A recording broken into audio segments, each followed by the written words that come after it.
أشهد أن لا إله إلا الله।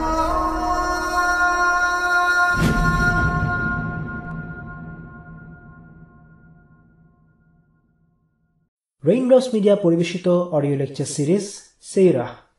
এই সিরিজে আলোচিত হবে পৃথিবীর বুকে শ্রেষ্ঠতম মানুষ রাসূলুল্লাহ মুহাম্মদ সাল্লাল্লাহু আলাইহি ওয়াসাল্লামের জীবন কথা। ইন্নাল হামদুলিল্লাহি ওয়াসসালাতু ওয়াসসালামু আলা রাসূলিল্লাহি ওয়া আলা আলিহি ওয়াসহাবিহি ওয়াসাল্লামা তাসলিমান কাসীরান মাজিদান ইলা ইয়াউমিদ্দিন, আম্মা বা'দ। রাসূলুল্লাহ সাল্লাল্লাহু আলাইহি ওয়াসাল্লাম যখন মক্কায় প্রকাশ্যে ইসলাম গ্রহণের জন্য সকলকে আহ্বান করলেন, তখন মক্কার কুরাইশরা কি প্রতিক্রিয়া দেখিয়েছে তা নিয়ে আমরা বিস্তারিত আলোচনা করেছি গত পর্বে। ইসলামের দাওয়াতকে রুখে দেবার জন্য তারা অনেকগুলো স্ট্র্যাটেজি প্রয়োগ করেছিল, আর এর মধ্যে সবচেয়ে কষ্টকর ছিল দুর্বল সাহাবীদের উপর অত্যাচার। বাতিল শক্তির ব্যঙ্গবিদ্রূপ অপমানকে উপেক্ষা করা গেলেও যখন সরাসরি অত্যাচার শুরু হলো, তখন সেটা সয়ে নেওয়া সহজ ছিল না। আমরা আগে আলোচনা করেছি, অত্যাচারিত সাহাবীদের মধ্যে এমন অনেকে ছিলেন যাদেরকে বাঁচানোর মতো কোনো পথ বা উপায় রাসূলুল্লাহ সাল্লাল্লাহু আলাইহি ওয়াসাল্লামের ছিল না। এই পর্যায়ে মক্কায় পরিস্থিতি এতটাই কঠিন হয়ে উঠল যে মক্কা ছেড়ে অন্য কোথাও চলে যাওয়া ছাড়া নির্যাতিত সাহাবীদের কোনো পথ খোলা ছিল না। সমাজে যাদের অবস্থান তুলনামূলকভাবে ভালো, তাদের উপর শারীরিক নির্যাতন হয়তো হয়নি, কিন্তু ইসলাম গ্রহণের কারণে প্রচণ্ড সামাজিক চাপ তাদের উপর ছিলই। নিজের পরিবার ও গোত্র থেকে ক্রমাগত তিরস্কার এবং একঘরে হয়ে থাকা এই কঠিন পরীক্ষার মধ্য দিয়ে কম বেশি সব সাহাবাকেই যেতে হয়েছে। আজকের এই পর্বে আমরা রাসূলুল্লাহ সাল্লাল্লাহু আলাইহি ওয়াসাল্লামের দাওয়াতের প্রাথমিক পর্যায়ের কয়েকটি বিষয় নিয়ে আলোচনা করব। প্রথমে আলোচনা শুরু করা যাক মাক্কি জীবনের দাওয়াত নিয়ে। আমরা সবাই জানি, দীর্ঘ ১৩ বছরের মাক্কি জীবনে রাসূলুল্লাহ সাল্লাল্লাহু আলাইহি ওয়াসাল্লাম মানুষকে ইসলামের দিকে আহ্বান করেছেন। কিন্তু কি ছিল তার আহ্বান? তার দাওয়াতের মূল বিষয়বস্তু কি ছিল? মাক্কি যুগে নাজিল হওয়া আয়াতগুলো যদি আমরা দেখি, সেগুলোর মূল থিম অনেকটা কয়েকটা বিষয়কে কেন্দ্র করে। সেগুলো হচ্ছে তাওহীদ, রিসালাহ, পূর্ববর্তী নবীদের কাহিনী, তাকদীরে বিশ্বাস, জান্নাত এবং জাহান্নাম। এই সময়ে শরিয়ার আহকাম সংক্রান্ত আয়াত খুব একটা নাজিল হয়নি। এর কারণ কি? এর কারণ হলো, ইসলামের প্রাথমিক যুগে সবচেয়ে বেশি যে বিষয়টা প্রয়োজন ছিল সেটা হচ্ছে আকীদা বা বিশ্বাসের পরিশুদ্ধি। যদি কারো বিশ্বাস সঠিক ভিত্তির উপর প্রতিষ্ঠিত না হয়, তাহলে তার উপর হুকুমের বোঝা চাপিয়ে দিয়ে কোনো লাভ নেই। কারো যদি বিশ্বাস সত্যের উপর প্রতিষ্ঠিত না হয়ে থাকে, তাহলে দিন মানা এবং মানুষের কাছে পৌঁছে দেওয়ার গুরুদায়িত্ব সে নিতে ব্যর্থ হবে। পরিস্থিতি একটু কঠিন হলেই সে ভেঙে পড়বে এবং দিন পালনে গড়িমসি করবে। এই কারণে আমরা দেখি সাহাবীরা মাক্কি যুগে অনেক কষ্ট স্বীকার করেছেন, কিন্তু তাদের বিশ্বাস ছিল দৃঢ়, সত্যের উপর প্রতিষ্ঠিত। আর তাই মাত্র ৫০ বছরের মাথায় তারা পুরো বিশ্বের চালকের আসনে আসীন হয়েছেন। এর পেছনে রয়েছে তাদের দৃঢ় বিশ্বাস বা ঈমান। আর তাই মাক্কি যুগে রাসূলুল্লাহ সাল্লাল্লাহু আলাইহি ওয়াসাল্লাম সাহাবীদের যে বিষয়টির উপর সবচেয়ে বেশি গুরুত্ব দিয়েছেন, তা হলো সঠিক বিশ্বাসের উপর তাদের গড়ে তোলা। আর এজন্য তিনি এমন একটি স্থান খুঁজে বের করলেন যেখানে তিনি সাহাবীদের সাথে মিলিত হতে পারবেন এবং তাদেরকে দ্বীন ইসলামের ব্যাপারে শিক্ষা দিতে পারবেন।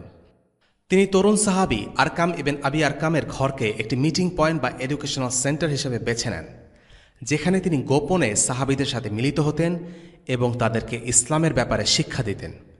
সাহাবী আরকামের নাম অনুসারে এই জায়গাটির নাম আমরা জানি দারুল আরকাম হিসেবে। দারুল আরকাম ছিল সাহাবীদের ইউনিভার্সিটি, আর রাসূলুল্লাহ সাল্লাল্লাহু আলাইহি ওয়াসাল্লাম ছিলেন তাদের শিক্ষক। প্রকাশ্য দাওয়াতের কিছুদিন পর যখন কুরাইশরা ইসলামের দাওয়াতকে দমন করার চেষ্টা করে, তখন রাসূলুল্লাহ সাল্লাল্লাহু আলাইহি ওয়াসাল্লাম দারুল আরকামের কার্যক্রম শুরু করেন। সম্ভবত নবুয়তের ৪র্থ বছরের ঘটনা এটি। দারুল আরকাম হয়ে ওঠে মুসলিমদের জন্য একটি মিটিং পয়েন্ট বা এডুকেশনাল সেন্টার। তবে এর কার্যক্রম প্রকাশ্য ছিল না। মুসলিমরা এখানে গোপনে মিলিত হতেন। এখানে তারা ইবাদত করতেন, পড়াশোনা করতেন, নিজেদের সাথে দেখা সাক্ষাৎ করতেন। একটি কমন আইডিওলজির উপর ভিত্তি করে একটি নতুন সমাজ গড়ে উঠেছিল, আর দারুল আরকাম ছিল সেটার কেন্দ্র। দারুল আরকামকে কেন সেন্টার হিসেবে পছন্দ করা হয়েছিল, এর পেছনে বেশ কয়েকটি কারণ আছে। প্রথমত, আরকামের ইসলাম গ্রহণের খবর ছিল সবার কাছে অজানা, তাই তার বাসায় মুসলিমরা জড়ো হবে এটা কেউ সন্দেহ করেনি। দ্বিতীয়ত, আরকাম ছিলেন বনু মাকজুম গোত্রের, আর মাকজুম গোত্রের সাথে রাসূলুল্লাহ সাল্লাল্লাহু আলাইহি ওয়াসাল্লামের গোত্র বনু হাশিমের সম্পর্ক ছিল দা কুমরা। তাই কেউ যদি সন্দেহ করেও থাকে যে আরকাম মুসলিম হয়ে গেছেন, এটা সন্দেহ করাটা খুবই অমূলক যে শত্রু গোত্র বনু মাকসুমের কোনো সদস্যের বাসাকে রাসূলুল্লাহ সাল্লাল্লাহু আলাইহি ওয়াসাল্লাম তার দাওয়াতি ঘাঁটি হিসেবে ব্যবহার করবেন। তৃতীয়ত, ইসলাম গ্রহণের সময় আরকামের বয়স ছিল মাত্র ১৬ বছর। তাই আরকামের বাসাকে বেছে নেওয়ার পেছনে আরেকটি উপযুক্ত কারণ হচ্ছে তার বয়স। এত অল্প বয়স্ক কারো বাসায় রাসূলুল্লাহ সাল্লাল্লাহু আলাইহি ওয়াসাল্লাম তার সাহাবীদের নিয়ে বসবেন, এটা সন্দেহ করাটাও কিছুটা বাড়াবাড়ি। এবার আসুন ঘুরে আসা যাক মাক্কী জীবন থেকে। মাক্কী জীবনের দাওয়াতের প্রথম অধ্যায় আমরা বলতে পারি তাওহীদ। তাওহীদ বা আল্লাহর একত্ববাদ হল এই দিনের মূল ভিত্তি। প্রত্যেক নবীকে আল্লাহ তাআলা তাওহীদের আহ্বান করার জন্য আদেশ করেছেন। অন্য সকল ধর্ম আর আদর্শের সাথে ইসলামের যে বিরোধ বা দ্বন্দ্ব, সেটা মূলত তাওহীদকে কেন্দ্র করে।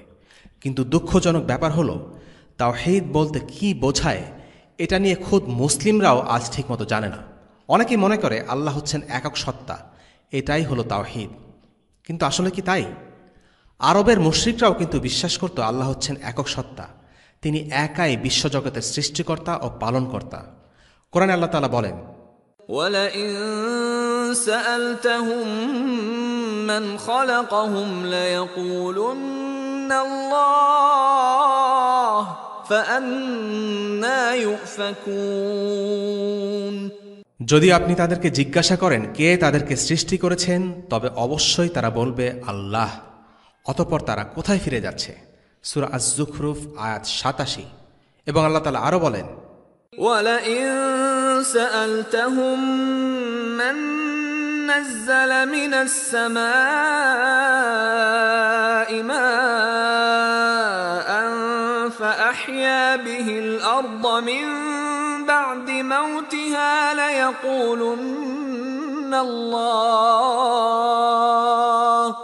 قُلِ الْحَمْدُ لِلَّهِ بَلْ أَكْثَرُهُمْ لَا يَعْقِلُونَ। যদি আপনি তাদেরকে জিজ্ঞাসা করেন কে আকাশ থেকে বাড়ি বর্ষণ করে, অতঃপর তা দ্বারা মৃত্তিকাকে উহার মৃত হওয়ার পর সঞ্জীবিত করে, তবে তারা অবশ্যই বলবে আল্লাহ। বলুন, সমস্ত প্রশংসা আল্লাহরই, কিন্তু তাদের অধিকাংশই তা বোঝে না। সূরা আনকাবুত আয়াত ৬৩। কিন্তু এর পরেও কেন তৎকালীন আরবদের মুশরিক হিসেবে গণ্য করা হয়েছে? এর কারণ হল, তারা আল্লাহ ও নিজেদের মাঝে ইন্টারমিডিয়ারি বা মধ্যস্থতাকার হিসাবে কিছু মূর্তি বা দেবতাকে সাব্যস্ত করেছিল। তারা সেসব দেবতা বা মূর্তিকে আল্লাহর সমকক্ষ মনে করত, সেটা কিন্তু নয়। কিন্তু তারপরেও এটা হচ্ছে শিরক। আল্লাহর ক্ষমতার সাথে কাউকে 1% শরিক করার নামও হল শিরক। মুসলিম আলিমরা তাওহীদের ধরনকে সহজভাবে বোঝার জন্য তাওহীদকে 3 শ্রেণীতে ভাগ করেছেন। এগুলো হচ্ছে তাওহীদ আর রুবুবিয়াহ, তাওহীদ আল উলুহিয়াহ এবং তাওহীদ আল আসমা ওয়াস সিফাত।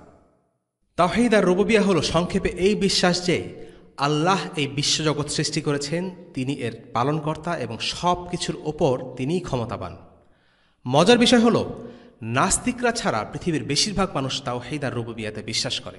সেকুলার, খ্রিস্টান, ইহুদি, এমনকি কিছু হিন্দুরাও বিশ্বাস করে সৃষ্টিকর্তা হচ্ছেন একক এবং তিনি সব কিছুর ওপর ক্ষমতাবান। কিন্তু বেশিরভাগ মানুষ তাওহীদ আল উলুহিয়া অথবা আসমা ওয়াস সিফাতে শিরক করে। তাওহীদ আল উলুহিয়া হলো আল্লাহকে কেবল সৃষ্টিকর্তা নয়, বরং ইবাদতে একমাত্র যোগ্য সত্তা বলে বিশ্বাস করা। তাওহীদ আল উলুহিয়া হলো কেবল আল্লাহকে সার্বভৌম ক্ষমতার মালিক এবং আনুগত্যের একমাত্র সত্তা হিসেবে বিশ্বাস করা। আর তাওহীদ আল আসমা ওয়াস সিফাত হলো আল্লাহর সেসব নাম এবং গুণে বিশ্বাস করা যেগুলো আল্লাহ নিজের ব্যাপারে সাব্যস্ত করেছেন। মক্কার কুরাইশরা তাওহীদের দ্বিতীয় এবং তৃতীয় ক্যাটাগরিতে সঠিক বিশ্বাস রাখত না। যেমন, তারা আল্লাহ ও নিজেদের মাঝে অনেক দেবতাকে মধ্যস্থতাকারী হিসেবে বিশ্বাস করত এবং তাদের পূজা বা ইবাদত করত। কিন্তু ইবাদতের ক্ষেত্রে একমাত্র যোগ্য সত্তা হলেন আল্লাহ সুবহানাহু ওয়া তাআলা। ألا لله الدين الخالص والذين اتخذوا من دونه أولياء ما نعبدهم إلا ليقربونا إلى الله زلفى إن الله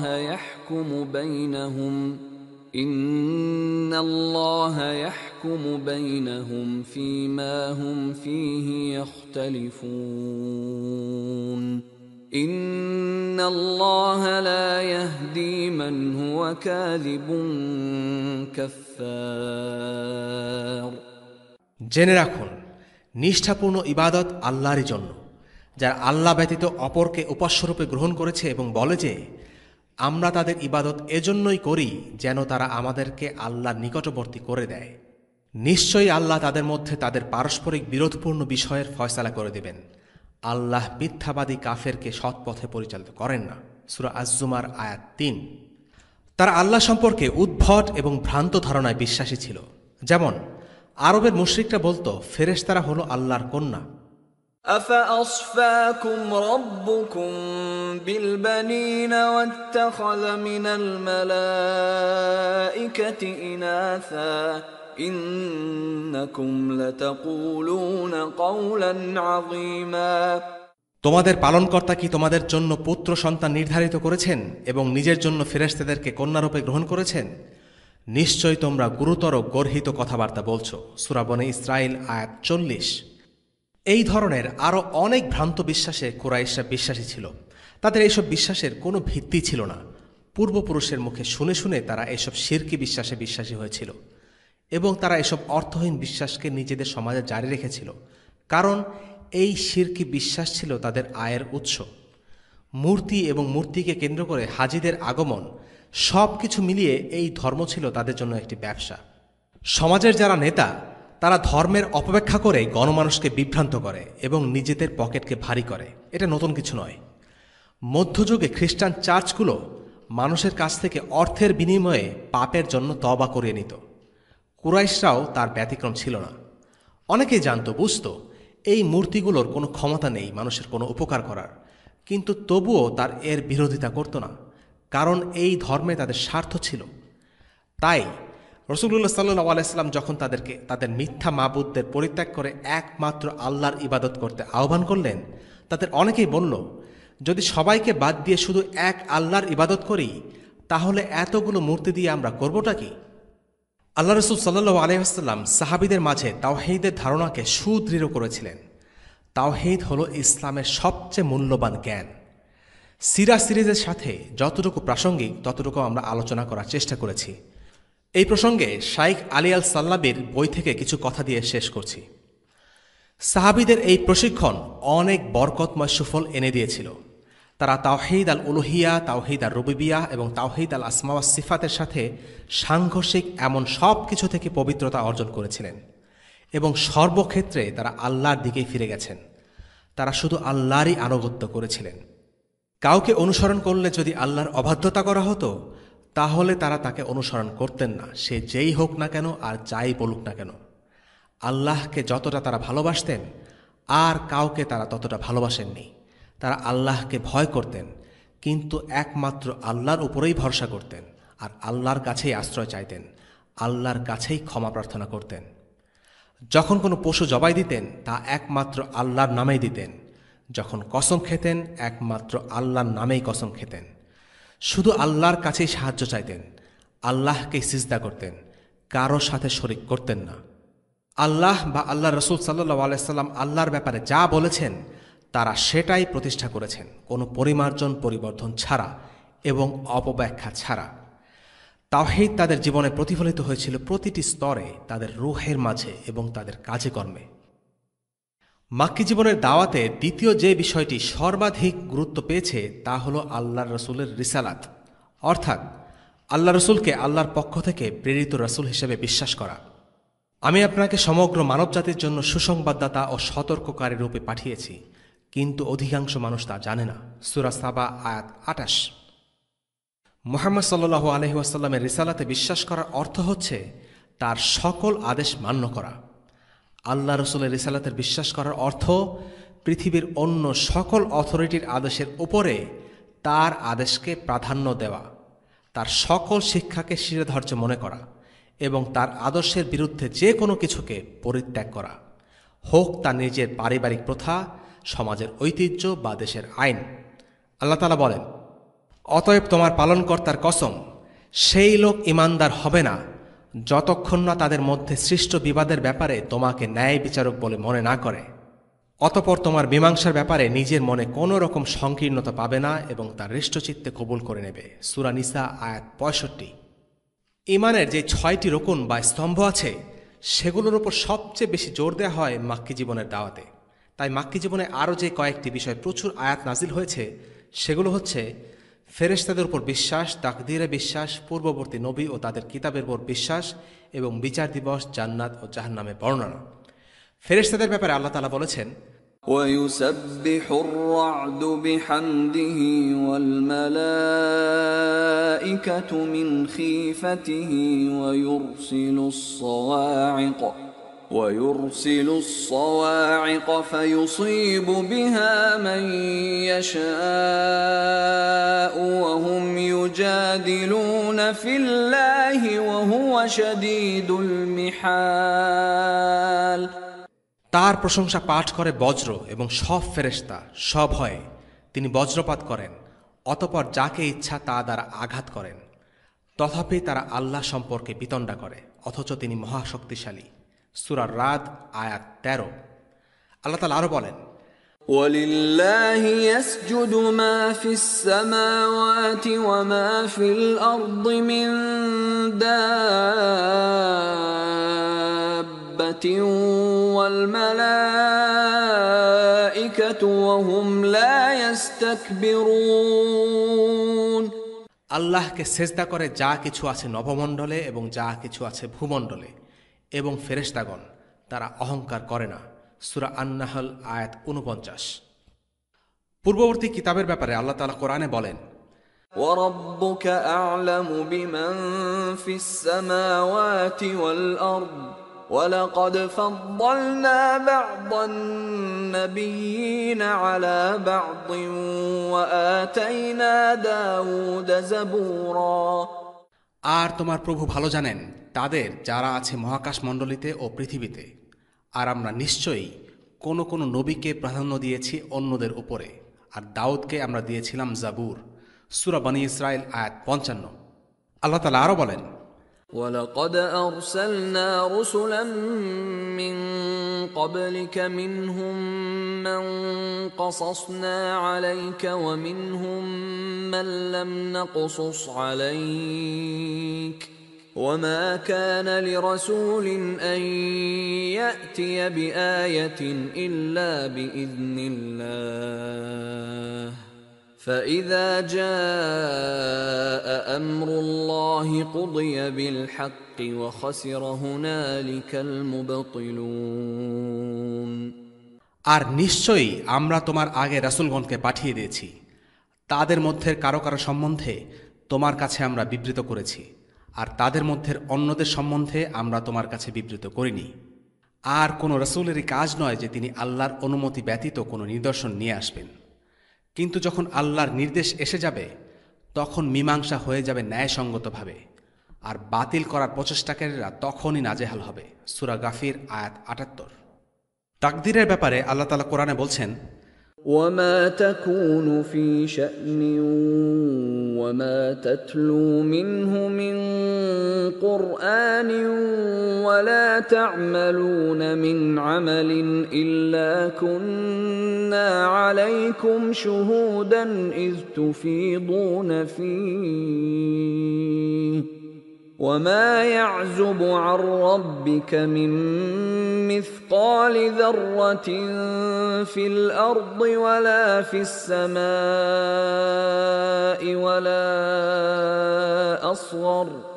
وَلَا أَصْغَرَ مِنْ ذَلِكَ وَلَا أَكْبَرَ إِلَّا فِي كِتَابٍ مُبِينٍ।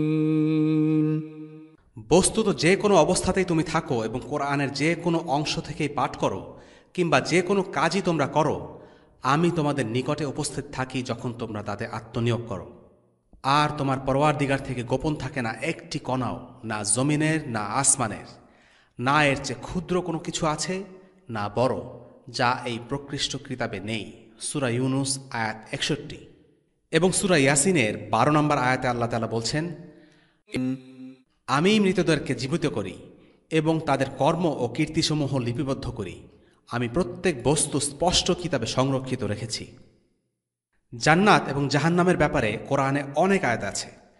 এর মধ্যে আমরা কয়েকটি উল্লেখ করছি। যেমন আল্লাহ তাআলা বলেন, وما قدروا الله حق قدره والأرض جميعا قبضته يوم القيامة والسماوات مطويات بيمينه سبحانه وتعالى عما يشركون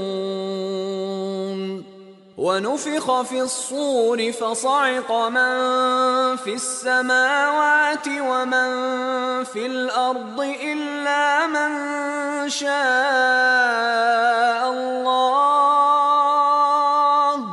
ثم نفخ فيه أخرى فإذا هم قيام ينظرون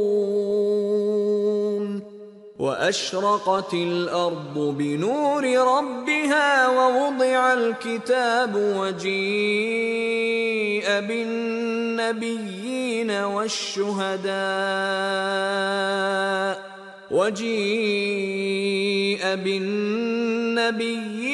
والشهداء وقضي بينهم بالحق وهم لا يظلمون ووفيت كل نفس ما عملت وهو أعلم بما يفعلون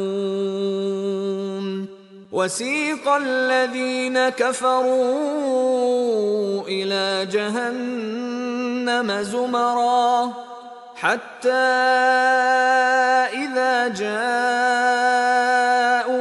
فتحت أبوابها وقال لهم خزنتها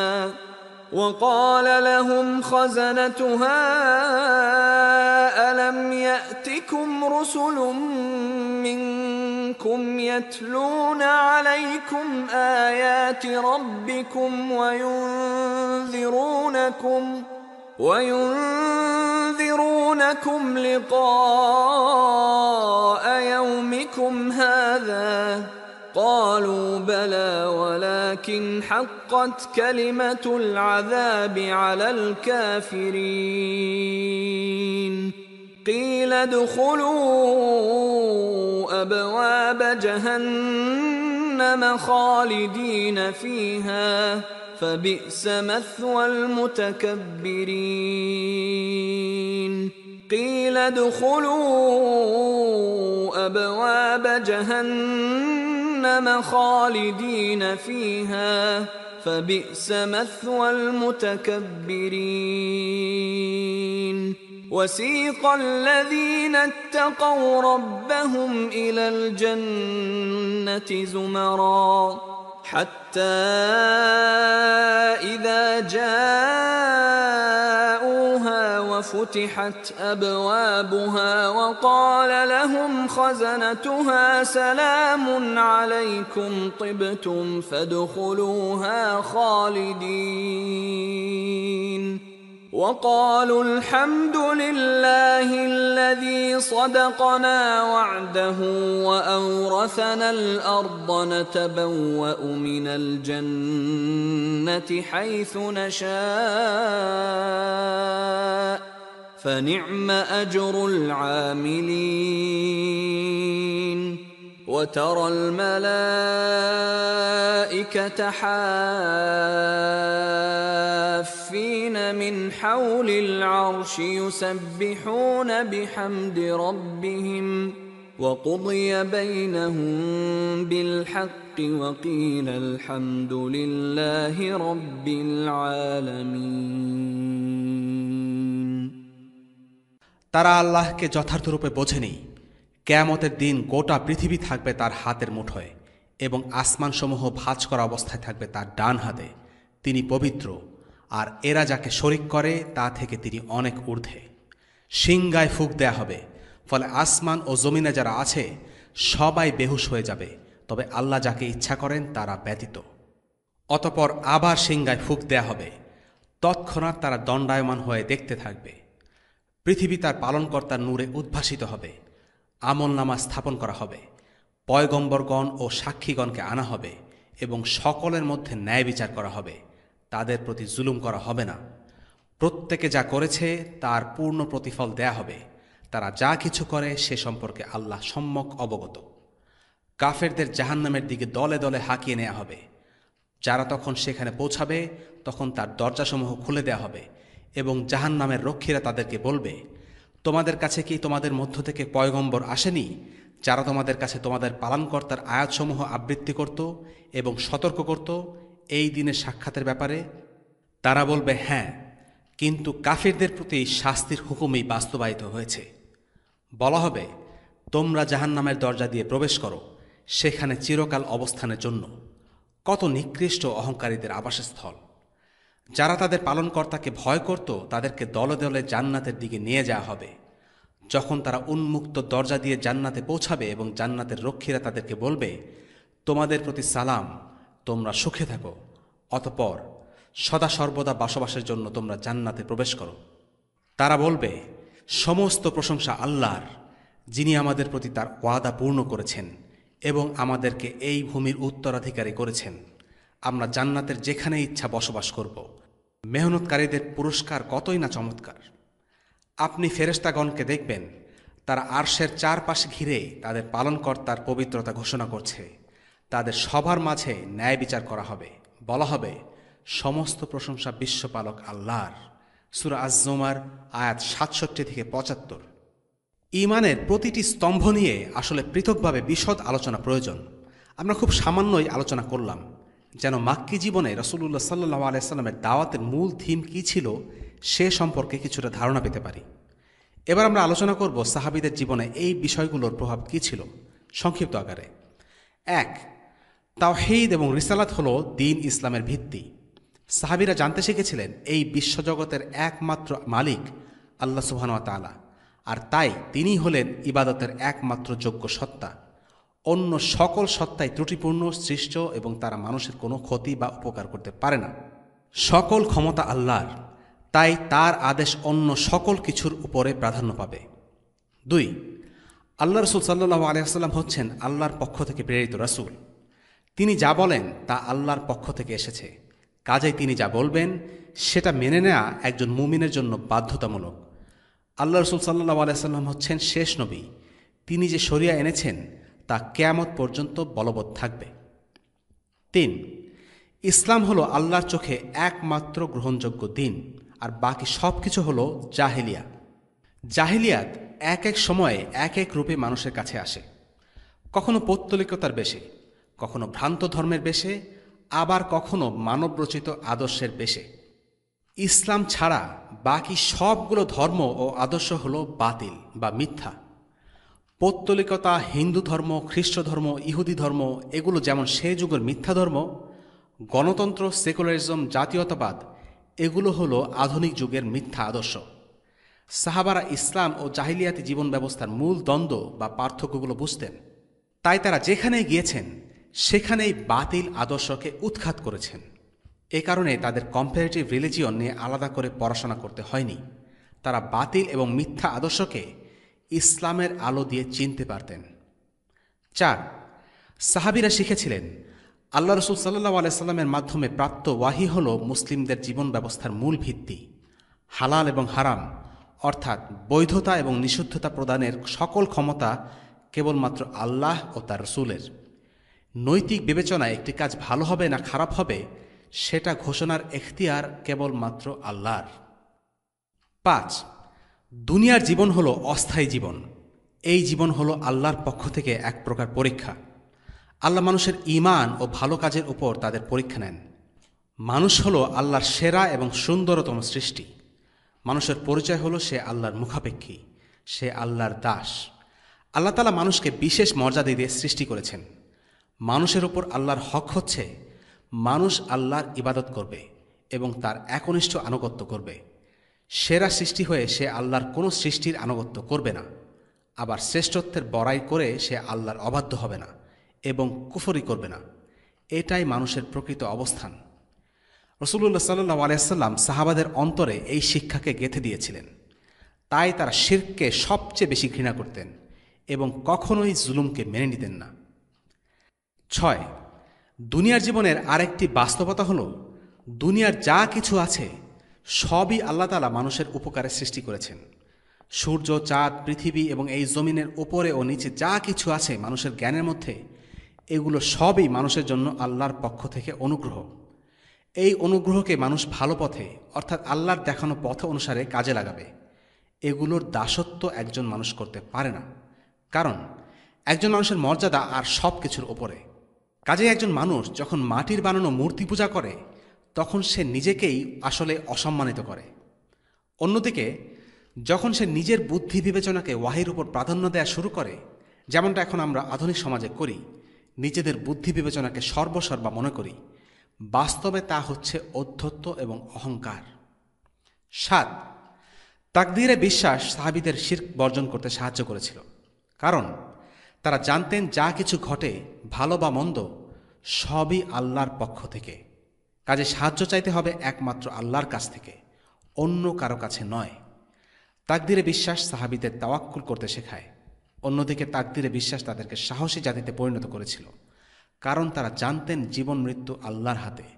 যখন আল্লাহ চাইবেন তখনই একজন মানুষ মৃত্যুবরণ করবেন। 8.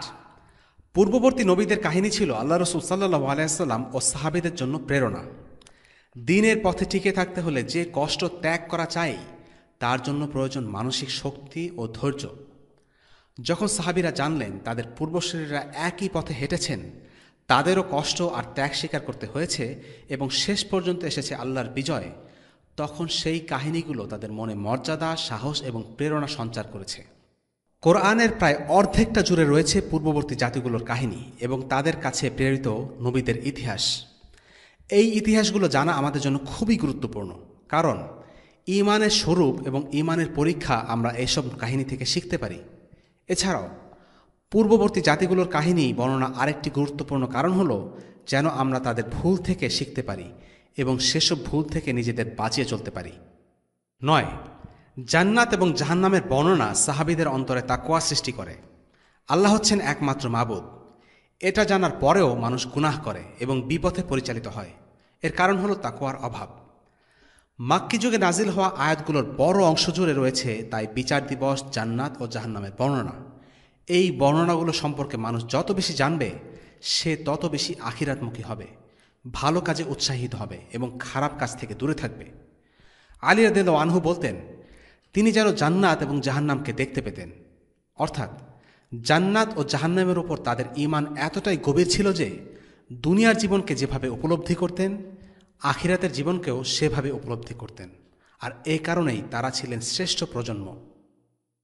সামগ্রিকভাবে বলা যায়, ইসলামের প্রাথমিক যুগে সাহাবাদের যে প্রজন্ম গড়ে উঠেছিল তাদেরকে আল্লাহ রাসূল সাল্লাল্লাহু আলাইহি ওয়াসাল্লাম একটি নির্দিষ্ট ওয়ার্ল্ড ভিউ দিয়ে গড়ে তুলেছেন। তারা এই দুনিয়ায় কোথা থেকে এসেছেন, কেন এসেছেন এবং কোথায় ফিরে যাবেন, এই বিষয়গুলোতে ক্লিয়ার কাট স্বচ্ছ ধারণা ছিল। তারা জানতেন হুদা বা সঠিক পথের উৎস কি। তাদের নৈতিক মূল্যবোধের স্ট্যান্ডার্ড ছিল কোরআন এবং সুন্নাহ।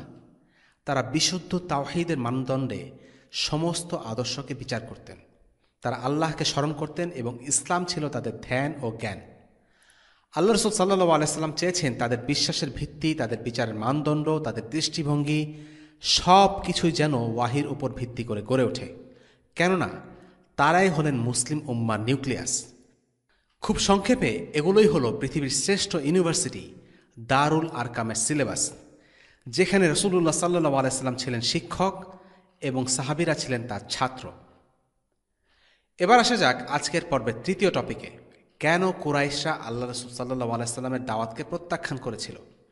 অনেকগুলো কারণ ছিল তাদের বিরোধিতার পেছনে, তবে তার আগে জেনে নেওয়া যাক তারা কি প্রত্যাখ্যান করেছিল এবং আল্লাহ সেসবের জবাবে তাদের কি বলেছেন। এরপর আমরা আলোচনা করব কেন তারা প্রত্যাখ্যান করেছিল। প্রথমত, তারা প্রত্যাখ্যান করেছিল রাসূলুল্লাহ সাল্লাল্লাহু আলাইহি ওয়াসাল্লামের মূল বার্তা তাওহীদ। আমরা আগেই উল্লেখ করেছি তাদের শিরকের ধরন কেমন ছিল। মক্কার কুরাইশরা তাদের মূর্তির মাধ্যমে আল্লাহর কাছে সাহায্য চাইত, কিন্তু যখন আল্লাহ রাসূল সাল্লাল্লাহু আলাইহি ওয়াসাল্লাম বললেন তাদের এইসব মূর্তি মিথ্যা, তারা কোনো উপকার বা ক্ষতি করতে পারবে না, ইবাদত করতে হবে সরাসরি আল্লাহর কাছে, কুরাইশরা তখন মানতে চাইল না। তারা মূর্তি পূজা ছাড়তে অস্বীকৃতি জানাল। শিরক ছিল সেই সমাজের নর্ম। শিরক কি করে অন্যায় হতে পারে তারা সেটা বুঝতেই চাইছিল না, কারণ তাদের হাজার বছরের সংস্কৃতিতে এই মূর্তি পূজার অভ্যাস ছিল। তাদেরই ঘরে জন্ম নেয়া তাদেরই এক সন্তান মুহাম্মদ কি করে তাদের বাপদাদার প্রথার বিরোধিতা করতে পারে, এটা নিয়ে তারা অবাক হতো। আল্লাহ বলেন, وعجبوا أن جاءهم منذر منهم وقال الكافرون هذا ساحر كذاب أجعل الآلهة إلها واحدا إن هذا لشيء عجاب وانطلق الملأ منهم أن امشوا واصبروا على آلهتكم إن هذا لشيء يراد ما سمعنا بهذا في الملة الآخرة إن هذا إلا اختلاق। আর তারা আশ্চর্য হয় যে তাদের মধ্য থেকেই তাদের কাছে একজন সতর্ককারী এসেছেন। আর অবিশ্বাসীরা বলে, এ তো একজন জাদুকর, ধোঁকাবাজ। কি সে কি উপাস্যগণকে একই জন উপাস্য বানিয়েছে? এ তো নিশ্চয়ই এক আজব ব্যাপার। আর তাদের মধ্য থেকে প্রধানরা সরে পড়ে এই বলে, তোমরা যাও এবং তোমাদের উপাস্যদের প্রতি আঁকড়ে থাকো। নিঃসন্দেহে এটি হচ্ছে অভিসন্ধিমূলক ব্যাপার। আমরা শেষের ধর্মবিধানে এমন কথা শুনিনি। এটি মন গড়া উক্তি বই তো নয়। সূরা সাদ আয়াত 4 থেকে 7। দ্বিতীয়ত, তারা প্রত্যাখ্যান করেছিল মৃত্যু পরবর্তী জীবন, আখিরাত। তারা শুধু অস্বীকার করেছে তা নয়, তারা দম্ভ, বিদ্রূপ আর শ্লেষের সাথে আখিরাতকে অস্বীকার করেছিল।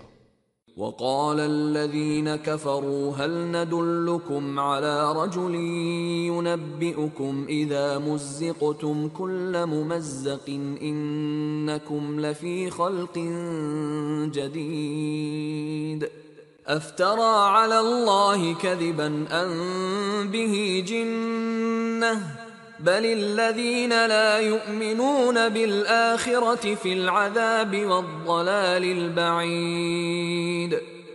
আর যারা অবিশ্বাস করে তারা বলে, আমরা কি তোমাদের সন্ধান দেব এমন এক ব্যক্তির যে তোমাদের জানায় যে যখন তোমরা চুরমার হয়ে গেছো পুরোপুরি চূর্ণ বিচূর্ণ অবস্থায়, তখনও তোমরা কিন্তু নতুন সৃষ্টি লাভ করবে। সে আল্লাহর বিরুদ্ধে হয় মিথ্যা রচনা করেছে, নয়তো তার মধ্যে রয়েছে জিনভূত। বস্তুত যারা পরকালে বিশ্বাস করে না তারা আছে শাস্তিতে ও সুদূর প্রসারী বিভ্রান্তিতে। সূরা সাবা আয়াত 7 এবং 8। একবার উবাই ইবনে খালাফ এক টুকরো হাড় নিয়ে আল্লাহ রাসূল সাল্লাল্লাহু আলাইহি ওয়াসাল্লামের কাছে গিয়ে জিজ্ঞেস করল, মুহাম্মদ, তুমি বলতে চাইছো আল্লাহ এই হাড়ের টুকরোটি পুনরুত্থিত করবেন?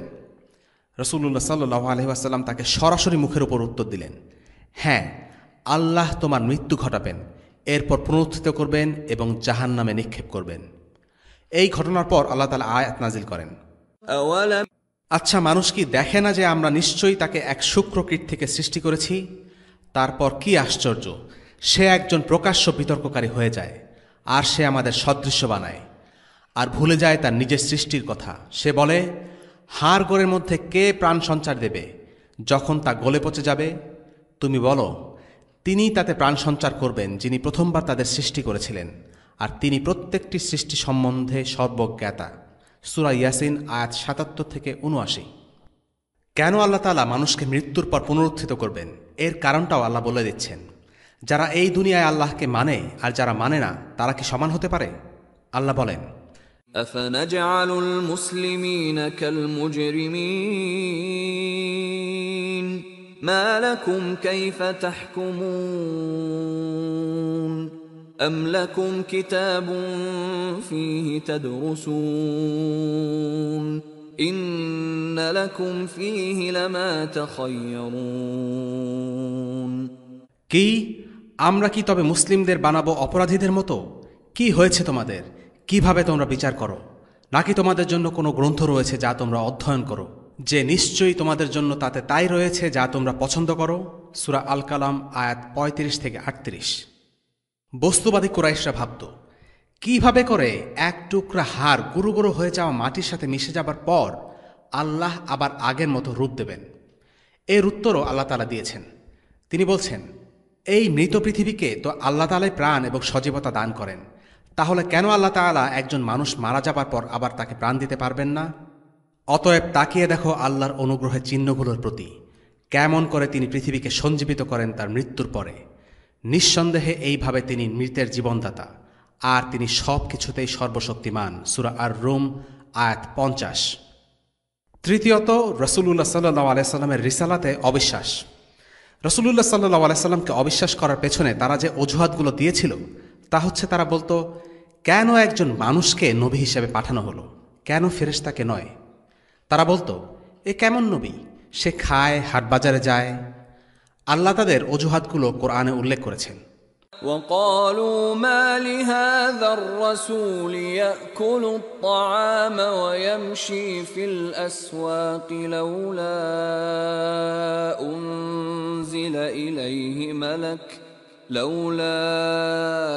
أنزل إليه ملك فيكون معه نذيرا أو يلقى إليه كنز أو تكون له جنة يأكل منها وقال الظالمون إن تتبعون إلا رجلا مسحورا।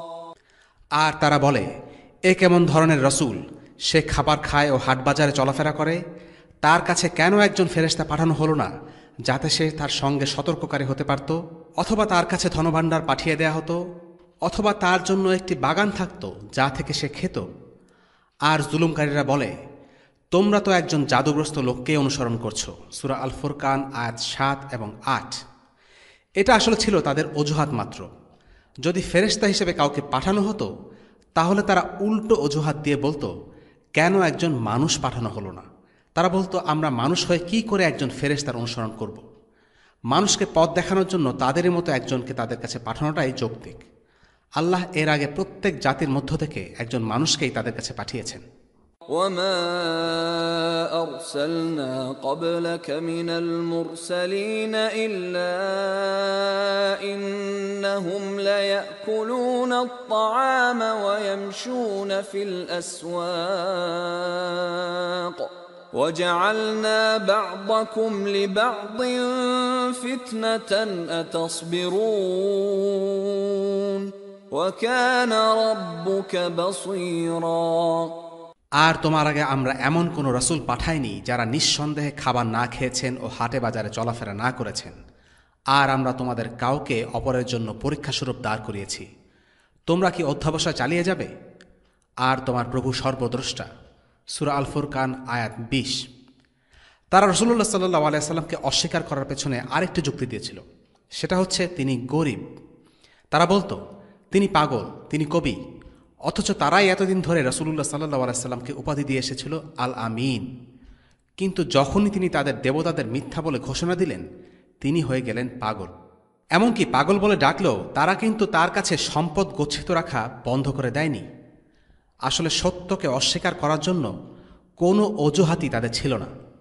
এদের অজুহাতগুলো এতটাই দুর্বল, এতটাই ঠুনকো ছিল যে আল্লাহ তাআলা এর জবাবে এক কথায় শুধু এতটুকুই বলেছেন, فذكر فما أنت بنعمة ربك بكاهن ولا مجنون।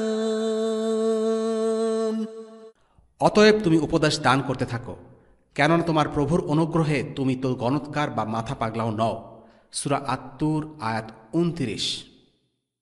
চতুর্থত, তারা অস্বীকার করেছিল আল কোরআনকে। তারা বলতো, এই কোরআন হলো একটি কবিতা যা আল্লাহ রাসূল সাল্লাল্লাহু আলাইহি সাল্লাম নিজে লিখেছেন, আর আমরা তাকে কবিত্ব শেখাইনি, আর তা তার পক্ষে শোভনীয় নয়। এ তো কেবল এক উপদেশ এবং সুস্পষ্ট কোরআন, যাতে সে জীবিত ব্যক্তিদেরকে সতর্ক করতে পারে এবং অবিশ্বাসীদের বিরুদ্ধে শাস্তির কথা সাব্যস্ত হয়। সূরা ইয়াসিন 69 এবং 70। এবং আল্লাহ তাআলা আরও বলেন, إنه لقول رسول كريم وما هو بقول شاعر قليلا ما تؤمنون ولا بقول كاهن قليلا ما تذكرون تنزيل من رب العالمين নিশ্চয়ই এই কোরআন এক সম্মানিত রসুলের বার্তা, এটা কোনো কবির কথা নয়। আফসোস যে তোমরা তা অল্পই বিশ্বাস করো। এটা গণকের কথাও নয়, আফসোস যে তোমরা অল্পই উপদেশ গ্রহণ করে থাকো। এটা বিশ্বজাহানের প্রতিপালকের নিকট হতে অবতীর্ণ। সূরা হাক্কা আয়াত 40-43। মুশরিকরা বলতো, আল্লাহ রসুল সাল্লাল্লাহু আলাইহি ওয়াসাল্লাম বিদেশি এক লোকের কাছ থেকে কোরআন শিখে এসেছেন। তাদের এই দাবিটি ছিল রীতিমতো পাগলামির পর্যায়ে। কোরআনের অপরূপ ভাষাশৈলীকে তারা নিজেরাও চ্যালেঞ্জ করতে ব্যর্থ হয়েছিল, অথচ সে যুগের আরবরা ছিল সাহিত্যের সেরা। সেখানে কি করে একজন বিদেশি লোক কোরআনের মতো কিছু রচনা করতে পারে? আল্লাহ তাআলা বলেন, وَلَقَدْ نَعْلَمُ أَنَّهُمْ يَقُولُونَ إِنَّمَا يُعَلِّمُهُ بَشَرٌ لِسَانُ الَّذِي يُلْحِدُونَ إِلَيْهِ أَعْجَمِيٌّ وَهَذَا لِسَانٌ عَرَبِيٌّ مُبِينٌ। আমি তো জানি তারা বলে তাকে শিক্ষা দেয় এক মানুষ, তারা যার প্রতি এটা আরোপ করে তার ভাষা তো আরবি নয়, আর এ তো স্পষ্ট আরবি ভাষা। সূরা আন-নাহল আয়াত 103। যেহেতু তারা কোরআনকে মানুষের হাতের লেখা বলে চালিয়ে দিতে চাইছিল, তাই এবার স্বয়ং আল্লাহ তাআলা তাদের চ্যালেঞ্জ করলেন, যদি এই কোরআন মানুষের লেখা হয়েই থাকে তবে তারা কোরআনের মতো কিছু রচনা করে ফেলুক। قُلْ لَئِنِ اجْتَمَعَتِ الْإِنسُ وَالْجِنُّ عَلَىٰ أَن يَأْتُوا بِمِثْلِ هَٰذَا الْقُرْآنِ لَا يَأْتُونَ بِمِثْلِهِ وَلَوْ كَانَ بَعْضُهُمْ لِبَعْضٍ ظَهِيرًا। বলো, যদি এই কোরআনের অনুরূপ কোরআন আনয়নের জন্য মানুষ ও জিন সমবেত হয় ও তারা পরস্পরকে সাহায্য করে, তবুও তারা এর অনুরূপ কোরআন আনয়ন করতে পারবে না। সূরা ইসরা আয়াত 88। বলা বাহুল্য, তারা ব্যর্থ হলো। তাদেরকে এবার আরেকটু সহজ চ্যালেঞ্জ দেয়া হলো। বলা হলো, পুরো কোরআন দরকার নেই, শুধু কোরআনের মতো 10টি সূরা রচনা করে দেখাও। তবে কি তারা বলে যে ওটা সে নিজে রচনা করেছে? বলো, তাহলে তোমরাও ওর অনুরূপ স্বরচিত 10টি সূরা নিয়ে আসো এবং আল্লাহ ছাড়া যাকে ডাকতে পারো ডেকে নাও, যদি তোমরা সত্যবাদী হও। অতঃপর যদি তারা তোমাদের আহ্বানে সাড়া না দেয়, তাহলে তোমরা জেনে রাখো যে এই কোরআন অবতীর্ণ করা হয়েছে আল্লাহরই জ্ঞান দ্বারা, আর এও যে তিনি ছাড়া আর কোনো উপাস্য নেই। তাহলে এখন তোমরা মুসলমান হবে কি? সূরা হুদ আয়াত 13 এবং 14। এবারও তারা ব্যর্থ হলো। এবার বলা হলো, 10টি নয়, কেবল একটি সূরা রচনা করে দেখাও। وَمَا كَانَ هَذَا الْقُرْآنُ أَن يُفْتَرَىٰ مِن دُونِ اللَّهِ وَلَكِن تَصْدِيقَ الَّذِي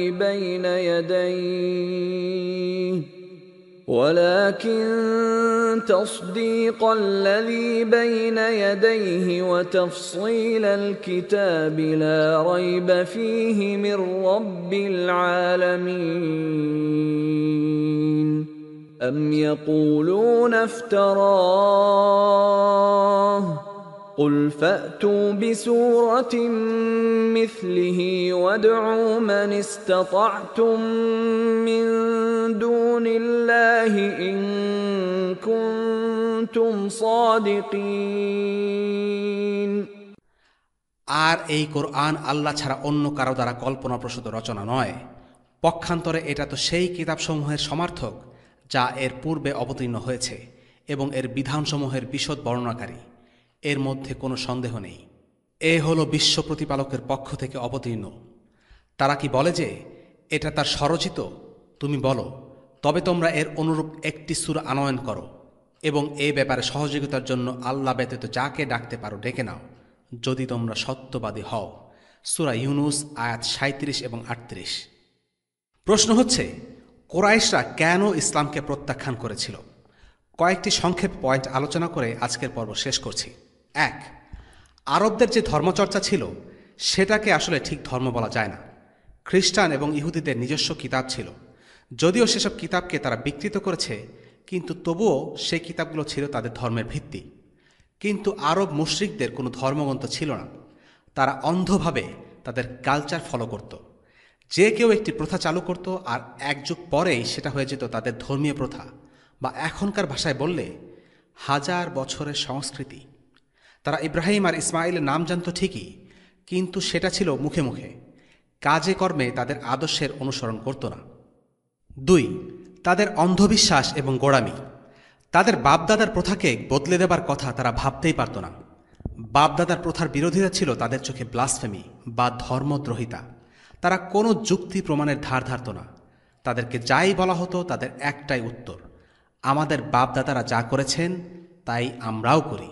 আল্লাহ বলেন, وَإِذَا قِيلَ لَهُمُ اتَّبِعُوا مَا أَنزَلَ اللَّهُ قَالُوا بَلْ نَتَّبِعُ مَا وَجَدْنَا عَلَيْهِ آبَاءَنَا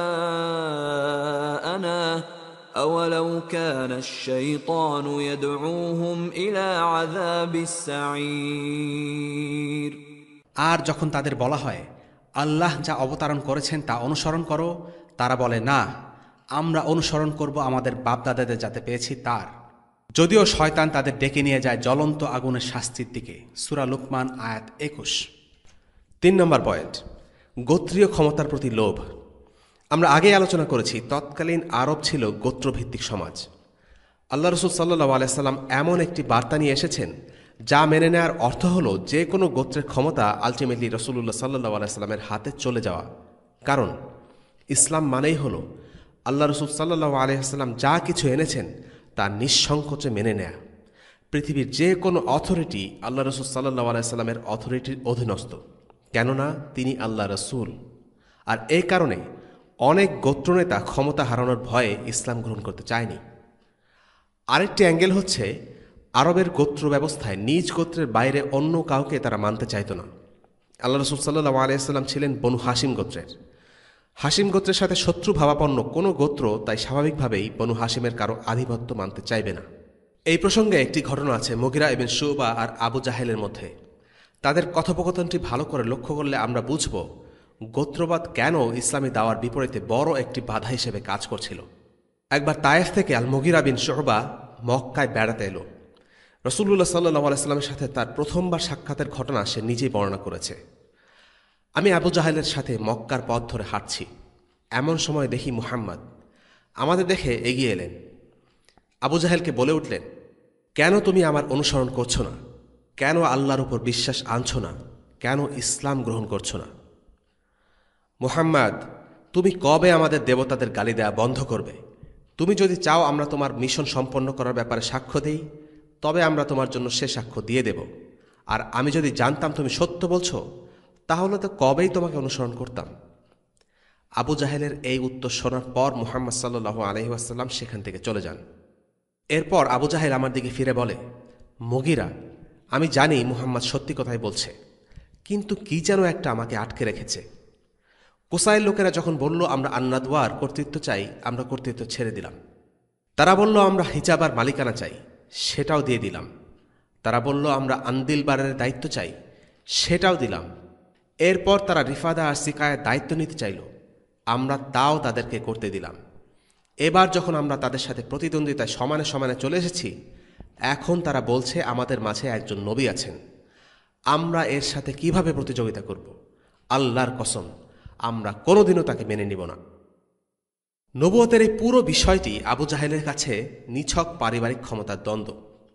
দুই পরিবারে প্রতিযোগিতা চলছে, কার হাতে ক্ষমতা যাবে সেটাই আবু জাহেলের মূল চিন্তা। কিন্তু সে বুঝতে পেরেছিল আর সব কিছুতে টেক্কা দিতে পারলেও নবুয়তের ব্যাপারে আল্লাহ রাসূল সাল্লাল্লাহু আলাইহি সাল্লামকে টেক্কা দেয়া সম্ভব না। তাই সে ঠিক করল কিছুতেই নবীজি সাল্লাল্লাহু আলাইহি সাল্লামের পরিবারকে জিততে দেয়া যাবে না। নবীজির পরিবার এই একটি দিকে তার পরিবার থেকে অনেক এগিয়ে আছে, এটা সে কোনো ক্রমেই মেনে নিতে পারছিল না। তার মনে হিংসা, ঘৃণা, বিদ্বেষ বিষে উঠেছিল, আর এটাই আবু জাহেলের ইসলাম গ্রহণের পথে বাধা হয়ে দাঁড়ায়। কোরআনে পূর্ববর্তী নবীদের কাহিনীতেও ঘুরে ফিরে একটা রূঢ় বাস্তবতা স্পষ্টভাবে প্রতীয়মান হয়। সমাজের ক্ষমতাধর লোকেরাই নবী রাসূলদের ব্যাপারে সবচেয়ে বেশি বিরোধিতা করে, কেননা এক আল্লাহর সামনে আত্মসমর্পণ করতে গিয়ে তারা তাদের ক্ষমতার আসন হাতছাড়া করতে চায় না। 4 নম্বর পয়েন্ট, কুরাইশরা ভয় পাচ্ছিল ইসলাম গ্রহণ করলে তারা আরবে তাদের স্ট্যাটাস এবং মর্যাদা হারিয়ে ফেলবে। আরবের অন্য গোত্রগুলো তাদের আক্রমণ করবে, লুটতরাজ করবে এবং কুরাইশরা গরিব হয়ে যাবে। তাদের এই চাপা দুশ্চিন্তার কথা আল্লাহ তাআলা কোরআনে উল্লেখ করেছেন। وقالوا إن نتبع الهدى معك نتخطف من أرضنا أولم نمكن لهم حرما آمنا يجبى إليه ثمرات كل شيء رزقا